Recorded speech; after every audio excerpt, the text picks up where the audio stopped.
இரக்கத்தின் ஐஸ்வர்யமே கூவி கதறியே ராவும் பகலுமே கெஞ்சும் ஜெபம் கேளுமே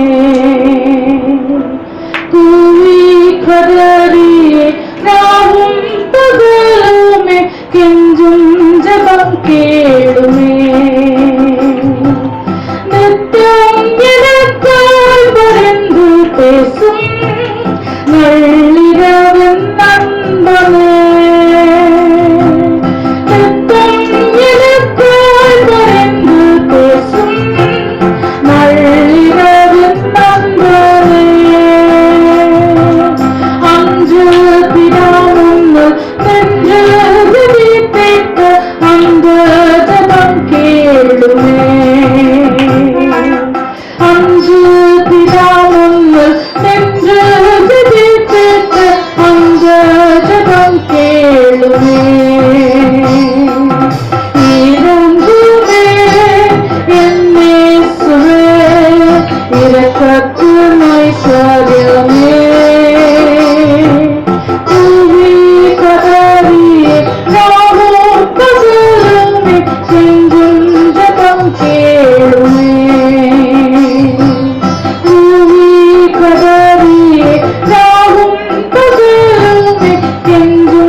எரேமியா 33ஆம் அதிகாரம் 3ஆம் வசனம். எல்லாருக்கும் நல்லா தெரிஞ்ச வசனம், மனப்பாடமா தெரிஞ்ச வசனம்.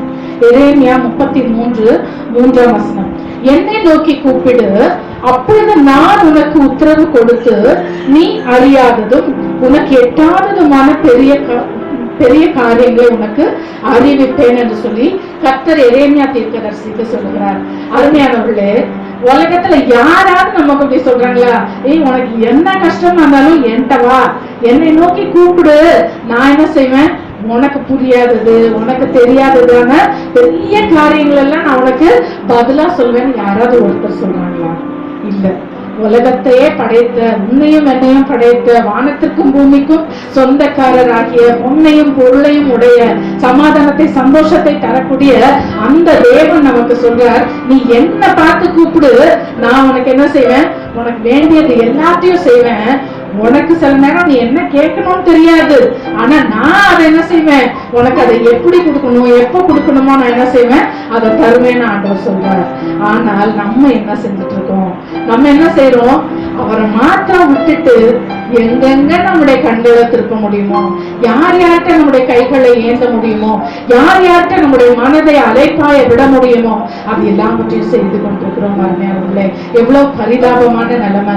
ஆண்டவர் சொல்றார், நீ என்ன நோக்கி கூப்பிட்டு நான் உனக்கு செய்வேன் அப்படின்னு சொல்றது மாத்திரம் இல்ல, அதுலயே 14ஆம் வசனத்துல சொல்றாரு, இதோ நாட்கள் வரும் என்று கர்த்தர் சொல்கிறார், அப்பொழுது நான் இஸ்ரவேல் குடும்பத்துக்கும் யூதாவின் குடும்பத்துக்கும் சொன்ன நல் வார்த்தையை நிறைவேற்றுவேன். நாள் வரும், நீ அது வரைக்கும் என்ன செய்ய, கூப்பிட்டுட்டே இரு. நான் உனக்கு என்னென்ன செய்வேன்னு சொன்னேனோ அதை எல்லாவற்றையும் என்ன செய்வேன், நிறைவேற்றுவேன்.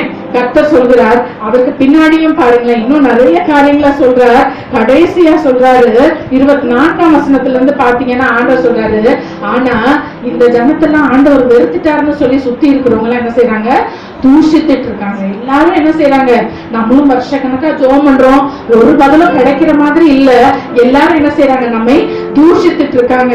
ஆனா ஆண்டவர் சொல்றாரு, நான் இந்த வானத்துக்கும் பூமிக்கும் அதோட பண்ணின உடன்படிக்கை. ஏன்னா ஆண்டவர் இந்த பூமியை உண்டாக்கின நாட்களில என்ன செய்தார், பகல்ல இப்படி இருக்கும், இரவுல இப்படி இருக்கும். முதல் ஒரு நாள் என்றால் பகல் இருக்கும், இரவு இருக்கும். பகலை ஆளுகிறதற்கு இது இருக்கும், இரவை ஆளுகிறதற்கு அது இருக்கும். அதெல்லாம் நடந்துட்டு இருக்கா? ஆண்டவர் சொல்றாரு, அதெல்லாம் மாறுச்சுன்னா ஒரு வேளை இந்த ஜனங்கள் சொல்றது மாறும். நான் அதற்கு உண்மையா இருக்கிறேன், நான் உனக்கு உண்மையா இருக்க மாட்டேனா? அவைகள் எல்லாத்தையும் நான் சிருஷ்டித்தேன், ஆனா அந்த எல்லா சிருஷ்டிப்பிலும் நான் அதிகமாய் நேசிக்கிறது என் அருமையான மகனே மகளே, நான் உன்னை நேசிக்கிறேன் என்று சொல்லி ஆண்டவர் சொல்றார். அதெல்லாம் மாறிச்சா? பின்னாடி வசனங்கள் வாசிச்சு பாருங்க. அவர் சொல்றார், அதோடு பண்ணின என்னுடைய உடன்படிக்கை மாறுமானால் ஒருவேளை நான் உனக்கு கொடுத்த வார்த்தைகள் மாறும், ஆனா நிச்சயமா அதுவும் மாறாது, இதுவும் மாறாது என்று சொல்லி ஆண்டவர் சொல்கிறார். நான் அவர்களுக்கு இறங்குவேன் என்று கர்த்தர் சொல்லுகிறார். அருமையானவர்களே, நீங்களும் நானும் ஒருவேளை ஆண்டவர் செய்வாரு, ஆனா என் மேலதான் தப்பு, நான் இப்படி போயிட்டேன் அப்படி போயிட்டேன், அதனால தேவன் ஒருவேளை எனக்கு செவி கொடுக்காமல் இருக்கிறார் என்று சொல்லி நீங்க நினைக்கலாம். ஆனால் அதே அதிகாரத்துல நீங்க பாருங்க, ஆண்டவர் சொல்றாரு, இப்பவும் லேட்டா இல்ல, நீ இப்ப நீ என்னை நோக்கி கூப்பிடு, நீ எவ்வளவு பெரிய பாவியா இருந்தாலும் பரவாயில்ல. ஆண்டவர் சொல்ற, நான் உன்னுடைய அக்கிரமங்கள் எல்லாம் மன்னிப்பேன், நான் உன்னுடைய எல்லா பாவங்களையும் உன்னை விட்டு நீக்கி போடுவேன், நான் உன்னை சுத்தமாக்குறதே, நீ என்ன விரும்பினாலும் உன்னாலும் செய்ய முடியாது, உன்னை நேசிக்கிறவர்கள் உன்னை எவ்வளவு திருத்தணும்னு நினைச்சாலும் அவங்களாலையும் உன்னை ஒண்ணுமே செய்ய முடியாது, நீ என்னை நோக்கி கூப்பிடு, நான் உனக்கு இறங்குவேன், நான் உன்னை செய்ய வேண்டிய விதங்களில் செய்து நான் உனக்கு கொடுத்த என்னுடைய நல் வார்த்தைகளை உன் வாழ்க்கையில நிறைவேற்றுவேன் என்று ஆண்டவர் இந்த நாளில ஒரு முறை கூட நம்ம எல்லாரையும் ஆண்டவர் தட்டி எழுப்புகிறார். அருமையானவர்களே, இப்படிப்பட்ட ஒரு அருமையான தேவன் நமக்கு இருக்கும்போது நாம் அவரை இன்னும் தேடாமல் இருக்கிறது ரொம்ப என்ன சொல்றது, வெட்கத்திற்குரிய ஒரு காரியமா இருக்கும். இன்றைக்கு ஜீவனுள்ள தேவன் ஒருமித்து கூடி அவரை தொழுது கொள்கிற இந்த இடத்துல இருக்கிறார். இந்த இடத்துல இருந்து அவர் சொல்லுகிறார், நீ என்னை நோக்கி கூப்பிடு. இந்த நாள்ல உண்மையாகவே பிரசங்கம் சீக்கிரமா நம்ம முடிச்சுட்டு கடைசி ஒரு 5-10 நிமிஷம் வரைக்கும் ஆண்டவரை நோக்கி கூப்பிட போறோம். அருமையானவர்களே, கூப்பிடுறது அப்படின்னா அதுதான் ஆண்டவர் சொல்ல, ஏற்ற காலம் வரும், அந்த நேரத்துல நான் அதெல்லாம் நிறைவேற்றுவேன். நம்ம அநேக நேரங்களில ஜெபம் பண்ண நமக்கு டைம் இருக்க மாட்டேங்குது. நான் அதிகமா இப்ப கடந்த நாட்கள் போன வாரத்துல கூட நான் பாலுக்கு சொல்லி கொடுத்த விஷயம் என்னன்னா, அவ சொன்னா என்னால ஜெபம் பண்ணவே முடியல. நமக்கு தெரியும் அவளுக்கு கொஞ்சம் பிரச்சனை இருக்கு, விசாசாங்கன்னா அவளை ஜெபம் பண்ண விடாம பிரச்சனை பண்ணிட்டே இருக்கான். நான் சொன்னேன், பாலு அதாவது நம்ம உடனே அவளை அப்படி கண்டக்ட் பண்றது இல்ல, போ நீ எங்க இதை உருப்படுறது, நீ அவ்வளவுதான் அப்படிலாம் நம்ம சொல்றது இல்லை. நான் சொன்னேன், நீ உனக்கு ஜெபம் பண்ண முடியலன்னா பரவாயில்ல பாலு, பிள்ளைய தூக்கிட்டு நீ இப்படியே நட, காலையில டீ ஒரு ரவுண்டு போயிட்டு வா, அப்பா ஆண்டவரே உங்களை விட்டா எனக்கு வேற கதி இல்லப்பா, இயேசுவே நீங்க தான் எனக்கு எல்லாமே, எனக்கு யாரும் இல்லை, நான் சொல்றத கேட்கறதுக்கு ஒரு நாதி இல்லை ஆண்டவரே, உனக்கு ஒரு நேரம் சோறு கொடுக்கறதுக்கு சந்தோஷமா ஒரு நேரம் சோறு போட எனக்கு யாரும் இல்லப்பா, நீங்க தான் எனக்கு எல்லாம், நீங்க தான் எனக்கு எல்லாம் சொல்லுங்கன்னு சொன்னேன். அதுக்கப்புறம் நான் போயிட்டு அப்புறம் 2 நாள் கழிச்சு போன் பண்ணேன், என்ன பிள்ளை ஜெபம் பண்ணியா சிஸ்டர், நீங்க சொன்ன மாதிரி நான் சுத்தி அப்படியே பைக்கிற மாதிரி சொல்லிட்டு நடந்துட்டு இருக்கேன் சிஸ்டர். அருமையானவர்களே, நீங்களும் நானும் ஏதாவது எந்த ஒரு விஷயத்துக்கு நம்ம அதிகமாய் நெருக்கப்படுறோமோ அந்த ஒரு விஷயத்துக்கு தொடர்ந்து ஜெபம் பண்ணிட்டே இருக்கணும். நம்மளுடைய இருதயம் என்ன செய்யணும், அதுக்காக துடிச்சுட்டே இருக்கணும். நம்ம எல்லாரும் என்ன செய்யறோம்னா, எனக்கு இது தாங்க இது தாங்க இது தாங்க இது தாங்க அவ்வளவுதான் முடிச்சுட்டு மறந்துட்டு என்ன செஞ்சிடறோம் போயிடும். அப்கோர்ஸ் நம்ம எல்லாமே கேட்கணும் ஆண்டவருடைய சமூகத்துல. ஆனால் ஒரு நேரத்துல நம்ம ஜெபம் பண்ண உட்காரும் போது ஒரு காரியத்தை குறித்து தொடர்ந்து நம்ம கேட்டு அதற்கு தேவன் என்ன பதில் கொடுக்கிறார் என்று அவருடைய சமூகத்துல நம்ம வாங்கி நம்ம பழக ஆண்டவர் இந்த நாட்களிலே நம்மை அழைக்கிறார். எதுக்காக ஆண்டவர் நமக்கு பதில் கொடுக்கணும், அப்பதான் நமக்கு ஆண்டவர் பதில் கொடுக்கும் போதுதான் நம்ம சுற்றி இருக்கிற ஜனங்கள் என்ன நினைப்பாங்களா, இவரோட கர்த்தர் பெரியவர்னு ஆண்டவருக்கும் பயப்படுவாங்க, நமக்கும் பயப்படுவாங்க. 1 சாமுவேல் 12ஆம் அதிகாரம் 10. நம்ம நிறைய நேரங்கள்ல நம்ம சுற்றி இருக்கிறவங்கள ரீச் பண்ணவே முடியல, அவங்களுக்கு ஆண்டவரை பத்தி சொன்னா அவங்களுக்கு புரியவே மாட்டேங்குது. ஆனால் தேவன் நம்முடைய ஜெபங்கள் நம்மை ஆசீர்வதித்தாரானால், நாம கேட்கிறதை அவர் கேட்டு நமக்கு பதில் கொடுப்பாரானால் சுற்றி இருக்கிற ஜனங்கள் என்ன செய்வாங்க, அவரை கண்டு பயப்படுவார்கள். 1 சாமுவேல் 12:17-18. இன்று கோதுமை அறுத்த நாள் அல்லவா, நீங்கள் உங்களுக்கு ஒரு ராஜாவை கேட்டதினால் கர்த்தரின் பார்வைக்கு செய்த உங்களுடைய பொல்லாப்பு பெரியதாக நீங்கள் கண்டு உணரும்படிக்கு நான் கர்த்தரை நோக்கி விண்ணப்பம் பண்ணுவேன், அப்பொழுது இடி முழக்கங்களையும் மழையையும் கட்டளையிடுவார் என்று சொல்லி சாமுவேல் கர்த்தரை நோக்கி விண்ணப்பம் பண்ணினான். அன்றைய தினமே கர்த்தர் இடி முழக்கங்களையும் மழையையும் கட்டளையிட்டார். அப்பொழுது ஜனங்கள் எல்லாரும் கர்த்தருக்கும் சாமுவேலுக்கும் மிகவும் பயந்து. பாருங்களேன், அப்போ கர்த்தர் நம்முடைய, நீங்க யோசிச்சு பாருங்க, நம்ம மத்தவங்களுக்காக கூட ஜெபம் பண்றதுக்கா, மத்தவங்க ஆண்டவரை பற்றி தெரிந்து கொள்ளணும்னா நம்ம ஜெபத்தை கேட்டு தேவன் நம்மை ஆசீர்வதித்தாலே சுற்றி இருக்கிறவர்கள் என்ன செய்வாங்க, ஆண்டவரையும் அறிந்து கொள்வார்கள், அந்த ஆண்டவர் நம்மோடு கூட இருக்கிறார் என்பதையும் அறிந்து கொள்வார்கள். அருமையானவர்களே, இந்த நாளிலே உண்மையாகவே தயவு செய்தா இன்னும் போக போக நான் ஆண்டவர் எனக்கு அதாவது நான் உங்களுக்கு எல்லாருக்கும் தெரியும் காரியங்கள் நான் என்னுடைய வாழ்க்கையில இதை அபியாசப்படுத்தணும். உண்மையாக ஒவ்வொரு மெசேஜும் ஆண்டவரே இதை எனக்கு நீங்க சொந்தமாக்கி கொடுங்க. அதனாலதான் என்னுடைய வாழ்க்கையில இதுவரைக்கும் கர்த்தருடைய பெரிதான கிருபையினால ஒரு இடத்துல பண்ணதை திருப்பி இன்னொரு இடத்துல பண்ணணும்னா எனக்கு அது போல கசந்த ஒரு அனுபவமே கிடையாது. ஏன்னா ஆண்டவர் அவருடைய கிருபைகள் அனுதினமும் புதியவைகள் இல்லையா? ஆண்டவர் ஒவ்வொரு நாளும் நமக்கு புதிய புதிய பாடங்களை கற்றுக் கொடுக்கிறார். அதனால நம்ம மறந்துடக்கூடாது. அந்த பொக்கிஷத்தை பொண்ணு ஒரு தோடு ஒரு பொன் நகைன்னா அதை விட்டுருவோமா? அது போல அதை நம்முடைய இதயங்களில் நம்ம என்ன செய்யணும்? பொக்கிஷ வைப்பாய் நம்ம பாதுகாத்துக் கொள்ளணும். சரி, கூப்பிடும் போது அவர் என்னெல்லாம் செய்வார்? சங்கீதம் 17ஆம் அதிகாரம் 6ஆம் வசனத்துல சொல்லியிருக்கிறது. தாவீது சொல்கிறார், கூப்பிட்டால் அவர் என்ன செய்வார்? நமக்கு செவி கொடுக்கிற தேவனா இருக்கிறார். 17:6 தேவனே, நான் உம்மை நோக்கி கெஞ்சுகிறேன், எனக்கு செவி கொடுக்கிறீர், என்னிடத்தில் உங்களுடைய செவியை சாத்தி என் வார்த்தையை கேட்டது. ஆண்டவரே, நம்ம கெஞ்சுற யோசிச்சு பாருங்க. மனுஷர் இடத்துல எவ்வளவு கெஞ்சிருக்கோம், ப்ளீஸ் எனக்கு இதை செய் அதை செய். யாராவது அதை பத்தி யோசிக்கிறாங்களா? நம்மள அதான் அற்பமா தான் நினைக்கிறாங்க. நம்மள என்ன செய்யறாங்க? சீப்போன்னு காலில் கூட எட்டி உதைக்கிற ஆட்கள் எல்லாம் உண்டு. நமக்கு எனக்கெல்லாம் அந்த அனுபவங்கள் இருக்கு. ஐயோ, எனக்கு இது மட்டும் செஞ்சிட மாட்டீங்களான்னு கேட்டா நம்மளை எட்டி உதைச்சவங்க எல்லாம் இருக்கிறாங்க அருமையானவர்களே. அதனால நம்முடைய ஆண்டவர் அப்படிப்பட்ட ஆண்டவர் இல்ல. அவர் என்ன செய்யறாருன்னா செவியை சாய்க்கிறார். ஒருவேளை இந்த நாட்களில மௌனமா இருக்கிறது போல இருக்கலாம், கேட்காதவர் போல அவர் இருக்கலாம். ஆனால் அதாவது கேளாதவர் ஒரே ஒரு இமைப்பொழுது கூட அவர் நம்மை விட்டு விலக மாட்டார். ஏன் அப்படின்னா இயேசுவுக்கு பிதா என்ன செஞ்சுட்டாரு? அதை மறைச்சிட்டாரு இல்லையா? இயேசுவும் பிதாவும் ஒன்றா இருந்தாங்க. ஆனா சிலுவையில தொங்கின போது இயேசுவுக்கு பிதாவானவர் தன்னுடைய முகத்தை என்ன செய்துட்டாரு? மறைத்து விட்டார். அதனால இனி ஒரு நாளும் நமக்கு என்ன செய்ய மாட்டாரு? மறைக்கவே மாட்டார். அருமையானவர்கள், ஒரு நிமிஷம் கூட அவர் கேளாதவர் போல சில நேரங்களில் இருப்பார். அதுவும் நம்முடைய நன்மைக்காக, சில நேரங்களில நம்மை சோதிப்பதற்காக, அதுல நம்ம எப்படி இருக்கிறோம், உறுதியா இருக்கிறோம்னு பார்க்கிறதுக்காக அவர் இருப்பார். ஆனால் ஏற்ற காலங்களில அவர் என்ன செய்வாரு? நமக்கு செய்ய வேண்டியதை அவர் கட்டாயம் செய்வார். அதே சங்கீதம் 31ஆம் அதிகாரம் 17ஆம் வசனத்துல நம்ம பார்த்தோம்னா, கர்த்தாவே, உம்மை நோக்கி கூப்பிட்டேன், நான் வெட்கப்பட்டு போகாதபடி செய்யும். அருமையானவர்களே, அதிலேயே துன்மார்க்கர் வெட்கப்பட்டு பாதாளத்தில் மௌனமா இருக்கட்டும். ஆண்டவரே, என்னை குறிச்சு அப்படி இப்படி பேசுறவங்க எல்லாம் வாயை அடைக்கட்டும்.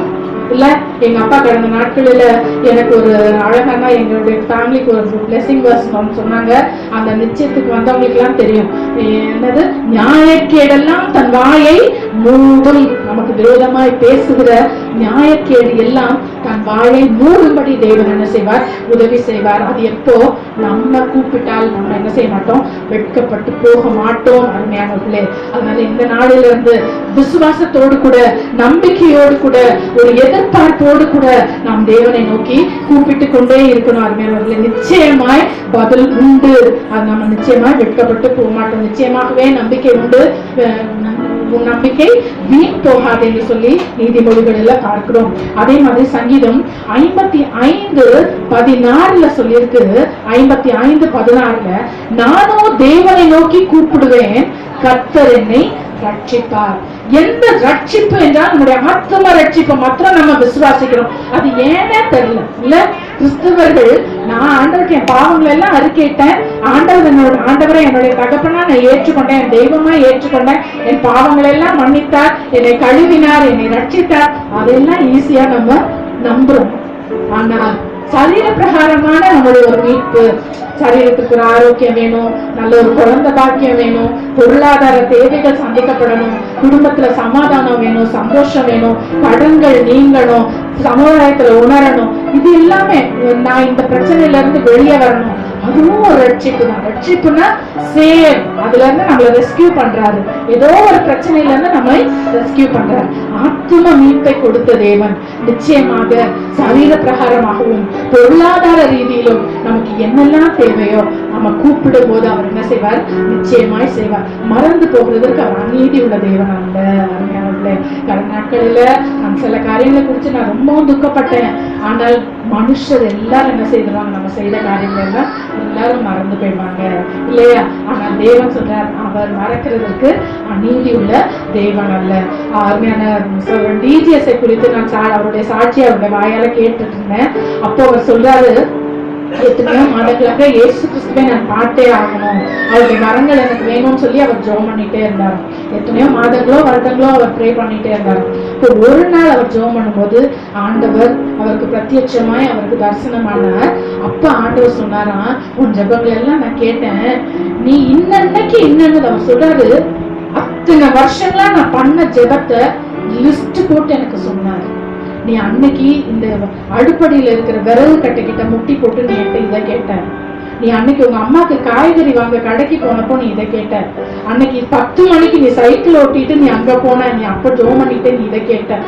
அருமையானவர்களே, கண்ணீரை எல்லாம் துருத்தில் வைக்கிற தேவன், ஒரு சொட்டு கண்ணீரும் வீணாகாத. அருமையானவர்களே, தேவனுக்கு முன்பாக நம்ம விடுகிற ஒரு சொட்டு கண்ணீரும் வீண் போகவே போகாத. அருமையானவர்களே, ஆண்டவர் நிச்சயமா எல்லாத்தையும் லிஸ்ட் போட்டு வச்சு அதுக்கெல்லாம் பதில் கொடுக்கிற தேவன். நிச்சயமாவே இந்த நாட்கள்ல எங்க பிள்ளைகளுடைய காரியங்களை நினைச்சா யோசிச்சு பார்க்க முடியுமா? யாராவது உண்மையாகவே யோசிச்சு பார்க்க முடியுமா?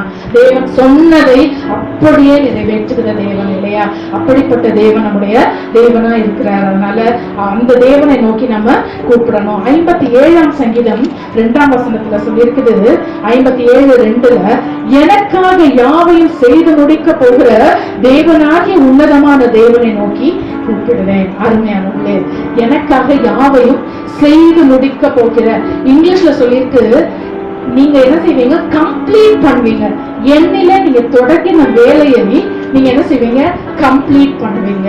நான் ஒன்னே ஒண்ணு கேட்கிறேன், இந்த பூமியில நமக்கு ஜீவனை கொடுத்தது யாரு? நம்முடைய தேவனாகிய கர்த்தர். அப்போ அந்த ஜீவனை பரிபூரணப்படுத்துகிறவரும் யாரு?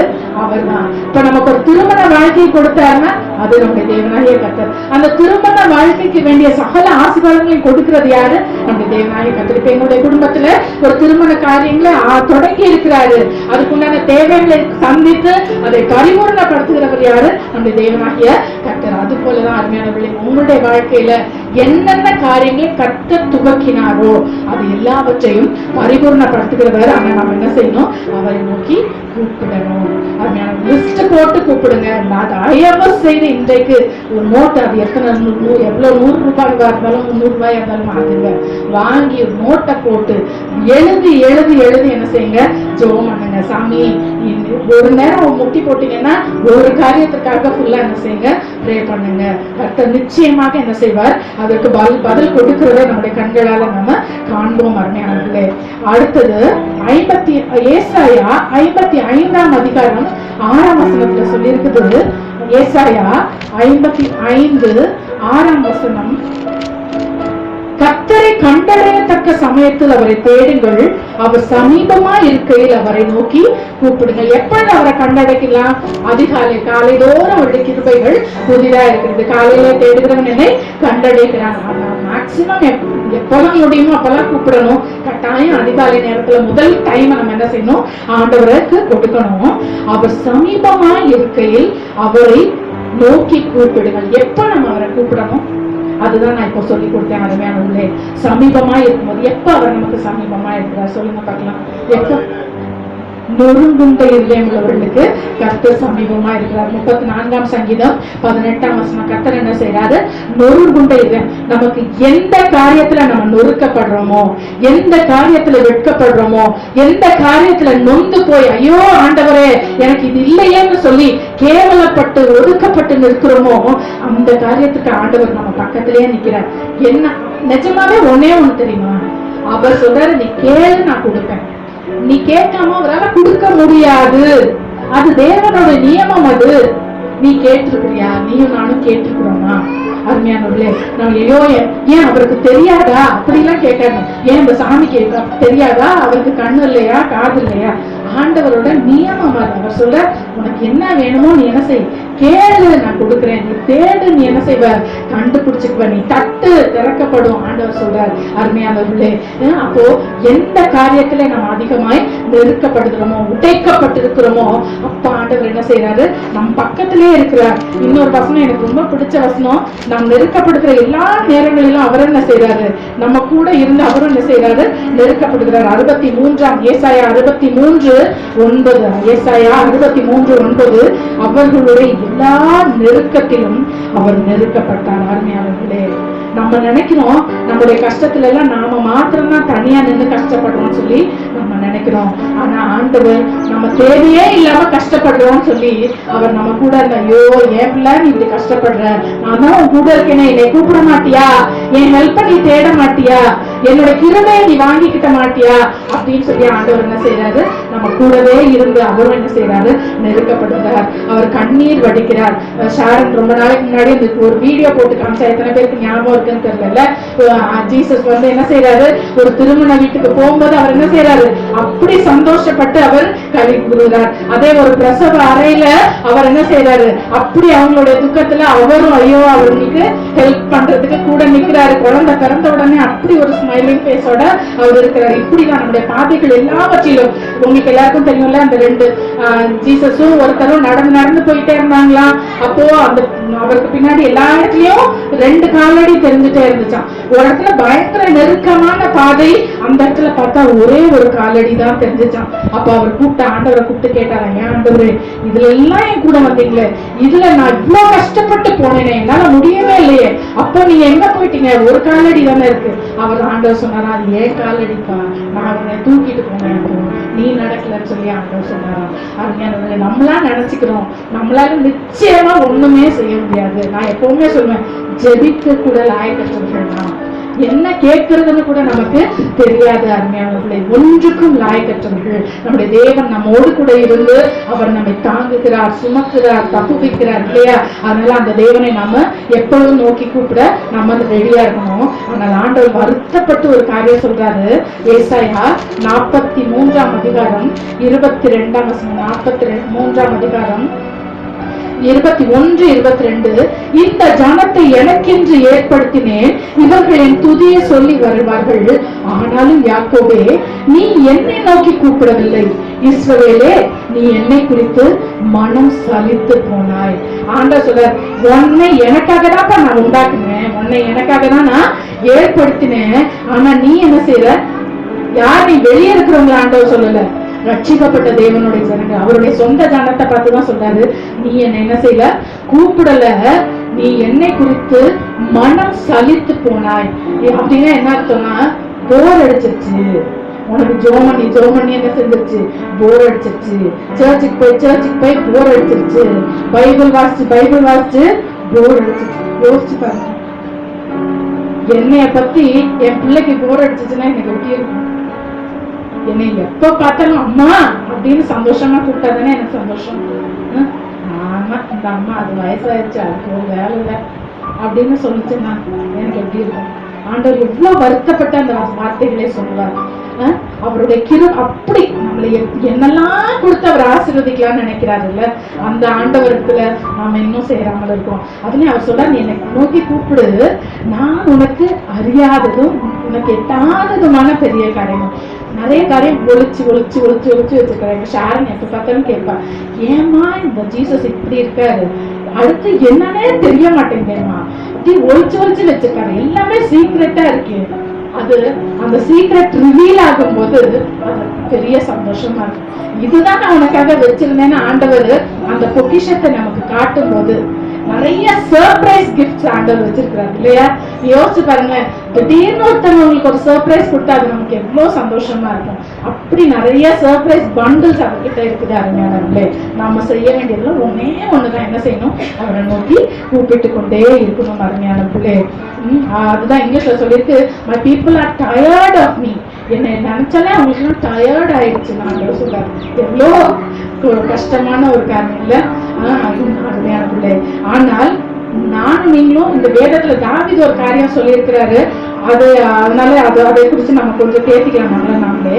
சரி, 79 சங்கீதம் 6 வசனத்துல சொல்லி இருக்குது, ஆனா ஆனால் அவரை நோக்கி கூப்பிடாதவர்களின் மேல தேவனுடைய கோபம் ஊற்றப்படுமா? அருமையான பிள்ளை, நம்ம எவ்வளவு பாக்கியசாலிகள்.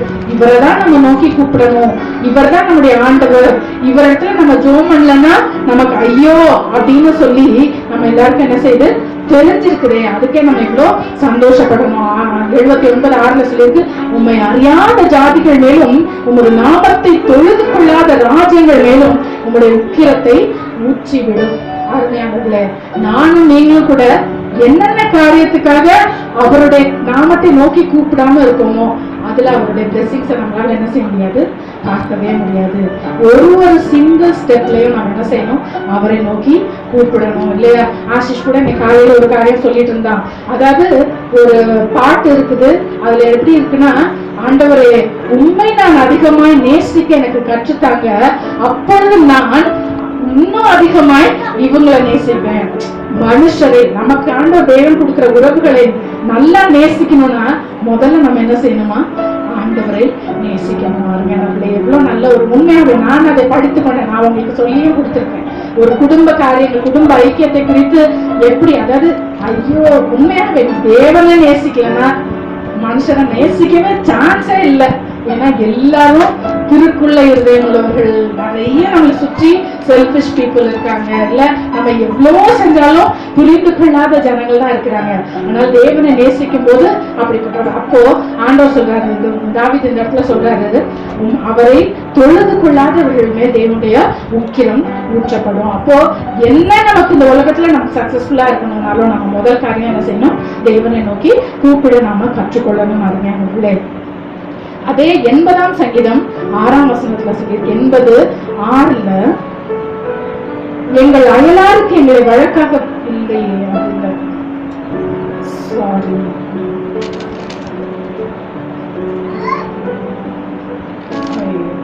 அதாவது ஒரு வசனம் இருக்கு, எங்களை உயிர்ப்பியும் அப்பொழுது உங்களது நாமத்தை நாங்கள் தொழுது கொள்ளுவோம். அது நான் வசனம் அப்புறமா எடுத்து காட்டுறேன். அதாவது restore us O Lord so that we will call upon your name. அதாவது எங்களை நீங்க என்ன செய்யணும், ஆண்டவரே உயிர்ப்பீங்க, அப்போ நாங்கள் உங்க நாமத்தை என்ன செய்வோம், தொழுது கொள்வோம், அப்ப நாங்க உங்களை நோக்கி கூப்பிடுவோம். அதான் புரியுதா? தாவீது என்ன சொல்றாரு, ஆண்டவரே நாங்க உங்களை நோக்கி கூப்பிடணும்னா கூட எங்களுக்கு ஒரு உயிர் வேணும், உங்களோட ஒரு ஜீவன் எங்களுக்குள்ள வேணும். இந்த நாளில நம்ம சொல்லுவோமா, ஆண்டவரே எங்களை உயிர்ப்பியும், அப்பொழுது நாங்கள் உங்க நாமத்தை தொழுது கொள்வோம். எங்களை உயிர்ப்பியும் ஆண்டவரே, நாங்கள் உங்களுடைய நாமத்தை தொழுது கொள்வோம். ஆண்டவரே எங்களால அதை கூட செய்ய முடியல சாமி, எங்களை உயிர்ப்பியும் என்று சொல்லி நம்ம கேட்போம். சரி, நமக்கு அறியாதது, நமக்கு எட்டாததான பெரிய காரியங்கள் அப்படின்னா நம்முடைய அறிவுக்கு, நம்முடைய அறிவு குருவி அறிவு மாதிரி தான். தேவனை கம்பேர் பண்ணும்போது அது ஒண்ணுமே இல்லை இல்லையா? அவர் நம்முடைய கடைசியை இன்னைக்கு சொல்வார், ஆனா நம்முடைய அடுத்த செகண்ட நமக்கு இப்போ சொல்ல முடியாது இல்லையா? அதனால வேர்ல்ட்லயே பயங்கர சேஃப்டியான ஒரு காரை ஒருத்தர் ரெடி பண்ணாராம். அதாவது அந்த கார் எங்கிட்ட இடிச்சாலும் என்ன செய்ய முடியாது, அத உடைக்கவே முடியாத மாதிரி ஒரு காரை ஒருத்தர், உண்மையா நடந்தது, ரெடி பண்ணாராம். அப்போ அவர் சொன்னாரா, இது என்ன ஆக்சிடென்ட், இவ்வளவு பெரிய ட்ரெயினே மோதினாலும் எனக்கு எதுவும் ஆகாதுன்னு சொல்லி அவரு அந்த கார்ல ஓட்டிட்டு இருந்தாராம். எதிர்பாராத விதமா இவர் போகும்போது மேல இருந்து ஒரு பிரிட்ஜ் எடுத்து விழுந்து கார் நசுக்கி செத்துட்டாங்க. அவர் காரை ஃபுல்லா பண்ணவர் மேல இருந்து எதுவும் விழுவும்னு அவர் யோசிக்கவே இல்லை. நம்மளும் எங்கேயாச்சும் யோசிப்போமா, எங்கேயாச்சும் இங்க அடிக்கும் இங்க அடிக்கும் இப்படிதான் அடிக்கும் அப்படிதான் நம்ம நினைக்கிறோம். ஆண்டவர் அதுக்காகவே செய்யறாரு. டைட்டானிக் கப்பலை பண்ணவங்களும் அப்படிதானே, ஏதோ சொல்லிதானே என்ன சொன்னாங்க, இதை இந்த கப்பல்ல யாராலையும் ஒண்ணுமே செய்ய முடியாது, நாங்க ஜெயமா போயிட்டு வருவோம். நாங்க மற்ற எத்தனையோ கப்பல் ஓட்ட சொல்லலாம் போயிட்டு தான் இருக்கு, எல்லாரும் நல்லா தான் போயிட்டு இருக்காங்க. ஆனால் அதை உடைய செய்த தேவன் இல்லையா? அப்போ இது மாதிரிதான் அறிஞர்கள், நம்முடைய அறிவு எட்டாது, நமக்கு சில காரியங்கள் கிடைக்காததுக்காக நம்ம என்ன செய்யணும், தேவனை நன்றியோடு கூட நம்ம ஸ்தோத்திரிக்கணும் இல்லையா? நீங்க யோசிச்சு பாருங்க, ஐயோ நான் அப்பவே புரிஞ்சிருந்தா கூட இது நல்லபடியா முடிஞ்சது இல்ல இல்ல, அதை விட பெஸ்டானதான் உங்களுக்கு ஆண்டவர் வச்சிருக்கிறார், அதனாலதான் அது இன்னும் முடியாம இருக்குது. அருமையானவர்களே, ஏசாயா 45ஆம் அதிகாரம் 3-4, ஏசாயா 45ஆம் அதிகாரம் 3, 4 வசனங்கள் நமக்கு எல்லாருக்கும் தெரியும். ஆண்டவர் அவரே நம் தேவன் என்று நாம் அறிந்து கொள்ளும்படி அவர் என்ன செய்யறாரா, வெண்கல கதவுகளை உடைத்து இருப்பு தாழ்பால்களை முறித்து அந்த காலத்தில் இருக்கிற பொக்கிஷங்களையும் ஒளிப்பிடத்தில் இருக்கிற புதையல்களையும் உனக்கு கொடுப்பேன் என்று சொல்லி தேவன் சொல்ல. அதாவது எப்படி, எதுக்கு அவர் நமக்கு செய்யணும்? அவரே தேவன் என்று நம்ம அறிஞ்சு கொள்ளணும்னா அவர் எங்க இருந்து வேணும்னாலும் எதனாலும் நமக்கு என்ன செய்வாரு, கொண்டு வந்தாரு. பூமியின் எந்த கடையாந்திரத்துல இருந்தாலும் அது நமக்கு வரணும்னு இருந்த ஆண்டவர் என்ன செய்வாரு, அந்த பொக்கிஷங்களை நம்ம இடத்துல கொண்டு வந்து சேர்ப்பார். அருமையானவர்களே, 1 கொரிந்தியர் 2ஆம் அதிகாரம் 7 11 வரைக்கும் நம்ம பார்த்தோம்னா, 1 கொரிந்தியர் 2:7 11 வரைக்கும் நம்ம பார்த்தோம்னா அந்த இடத்துல சொல்லியிருக்கு, உலக தோற்றத்துக்கு முன்னே தேவன் தம்முடைய மகிமைக்காக ஏற்படுத்தினதும் மறைக்கப்பட்டதுமா இருந்த ரகசியமான தேவ ஞானத்தையே பேசுகிறோம். இந்த பிரபஞ்சத்து பிரபுக்களில் ஒருவனும் அறியவில்லை, அதை யாருமே அறிய மாட்டாங்க.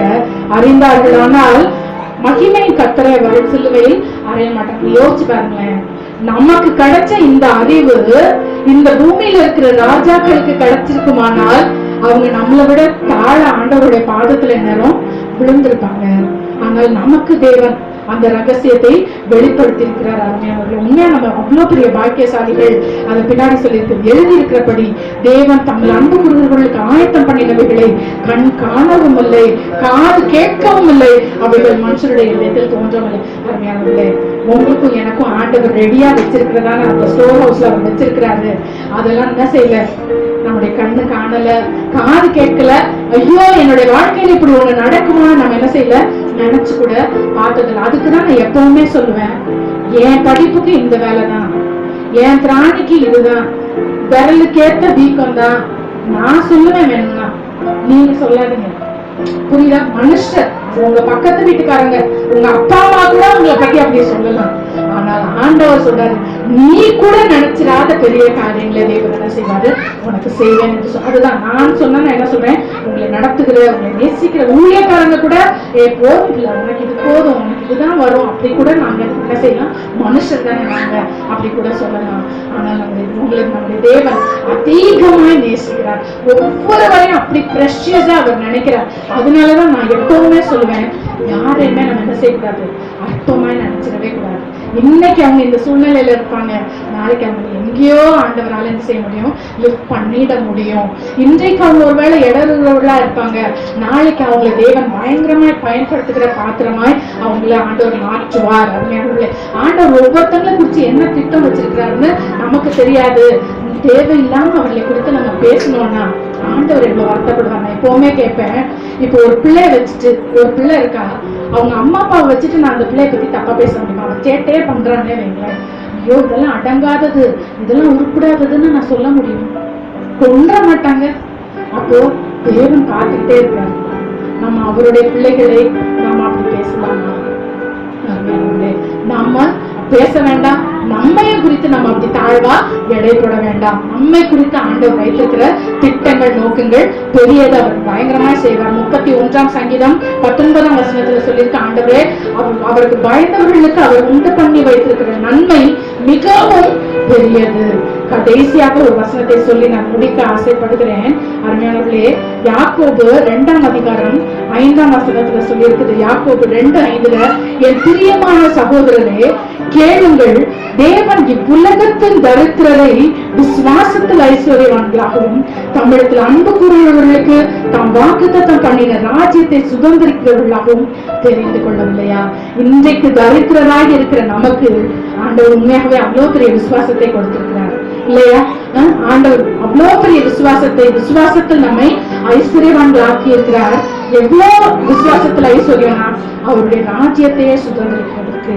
அவருடைய ராஜ்யம் சமாதானம், சந்தோஷம், நீதி, தேவ பிரியம் எல்லாம் அவருடைய ராஜ்யம். அருமையானவர்களே, இஸ்ரவேலை ஆசீர்வதிப்பதே கர்த்தருக்கு பிரியம். அதனால அந்த ராஜ்யத்தை சுதந்திரிக்கிறவர்களாக இன்றைக்கு ஒருவேளை நம்ம உலகத்தாரின் பார்வைக்கு தரித்திரராய் நம்ம காணப்படலாம், ஒதுக்கப்பட்டவர்களாய், தள்ளப்பட்டவர்களாய் நாம் காணப்படலாம். அதே போல ஆண்டவர் சொல்றாரு, அவர்ல பாஷியாட்டியே கிடையாது. ரோமர் 10ஆம் அதிகாரம் 12, 13 வசனங்களில, ரோமர் 10, 12, 13 வசனங்களில் யூதன் என்றும் இல்லை, கிரேக்கன் என்றும் வித்தியாசம் இல்லை, எல்லாருக்கும் கர்த்தரானவர் தம்மை தொழுது கொள்கிற யாவருக்கும் ஐஸ்வர்ய சம்பந்தராய் இருக்கிறார். அதனால் கர்த்தருடைய நாமத்தை தொழுது கொள்கிற எவனும் ரட்சிக்கப்படுவாங்க. அப்ப யாரா இருந்தாலும், அதுதான் சொல்றேன், அது ஒரு கொலைகாரனா இருக்கட்டும், அது ஒரு விபசாரக்காரனா இருக்கட்டும், அவன் எப்படிப்பட்டவனா இருந்தாலும் கர்த்தரை தேடும் போது அவன் என்ன செய்வான்? ரட்சிக்கப்படுவான். அவனுக்கு ஆண்டவர் ஐஸ்வர்ய சம்பனரா இருக்கிறார். அருமையானவர்களே, இந்த நேரத்துல முழங்கால் போடுவோமா? ஆண்டவரே, என்ன ஆண்டவரே, நீங்க எனக்காக இப்படி பக்கத்திலே இருக்கிறீங்களே சுவாமி, மறைவான மன்னாவெல்லாம் நீங்க எனக்காக வச்சிருக்கிறீங்களே, அதெல்லாம் தெரியாம நான் எங்கெங்க யார் யாரையோ பார்த்துக்கிட்டு இருக்கிறேனே சுவாமி, என்னை மன்னிங்க ஆண்டவரே. இன்னையில இருந்து ஒவ்வொன்றுக்கும் நான் உங்களை விட்டுறவே மாட்டேன்ப்பா, நான் உங்களை கூப்பிடுவேன். நிச்சயமா நீங்க எனக்கு பதில் கொடுக்கிற தேவன். எல்லாத்தையும் நீங்க கணக்குல வச்சிருக்கீங்க, லிஸ்ட் போட்டு வச்சிருக்கீங்க ஆண்டவரே. ஒண்ணு கூட நீங்க எனக்கு தராம விட மாட்டீங்க சாமி. நான் கேட்கறத விட எனக்கு பெஸ்டா கொடுக்கறதுக்கு நீங்க காத்திருக்கிறீங்க ஆண்டவரே. என்னை மட்டும் நீங்க உதவி செய்திருக்கீங்க, இனிமேலும் உதவி செய்வீங்க ஆண்டவரே. என்னிலே இந்த நல்ல காரியத்தை துவங்கி இருக்கிறீங்க, அதை கம்ப்ளீட் பண்ணுவீங்க ஆண்டவரே. அது உங்களாலதான் முடியும் சுவாமி. விசுவாசத்தோடு கூட தேவனை தொழுது கொள்வோமா? அவரை நோக்கி கூப்பிடுவோமா? கூப்பிட்டேன், பதில் வந்தது, குறைவெல்லாம் நிறைவானது.